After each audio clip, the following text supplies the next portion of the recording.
السلام علیکم ورحمۃ اللہ وبرکاتہ۔ نبی کریم صلی اللہ علیہ وسلم کی سیرت میں ہمیں سکھایا گیا ہے کہ ہر حال میں حسن اخلاق کے ساتھ پیش آؤ۔ لیکن کیا آپ جانتے ہیں کہ رسول اللہ صلی اللہ علیہ وسلم نے ایک موقع پر برا کہنے کے باوجود خوش اخلاقی کا مظاہرہ کیوں فرمایا؟ آئیے اس واقعے سے سبق حاصل کرتے ہیں۔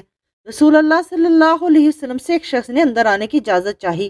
حضرت صلی اللہ علیہ وسلم نے اسے دیکھ کر فرمایا کہ برا ہے فلاں قبیلے کا بھائی، یا آپ صلی اللہ علیہ وسلم نے فرمایا برا ہے فلاں قبیلے کا بیٹا۔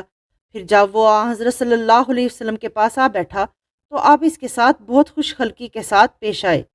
وہ شخص جب چلا گیا تو حضرت عائشہ رضی اللہ عنہا نے آپ سے عرض کیا، یا رسول اللہ، جب آپ نے اسے دیکھا تھا تو اس کے متعلق یہ کلمات فرمائے تھے، جب آپ اس سے ملے تو بہت ہی خندہ پیشانی سے ملے۔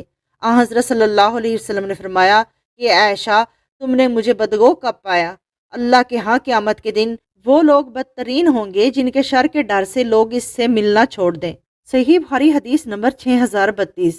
یہ حدیث ہمیں یہ سبق دیتی ہے کہ دوسروں کے شر سے بچنے کے لیے حسن اخلاق اپنانا بھی نبی صلی اللہ علیہ وسلم کی سنت ہے، اور اللہ کے نزدیک سب سے بہترین وہ لوگ ہیں جن کے شر کے خوف سے لوگ ان سے دور رہنے لگیں۔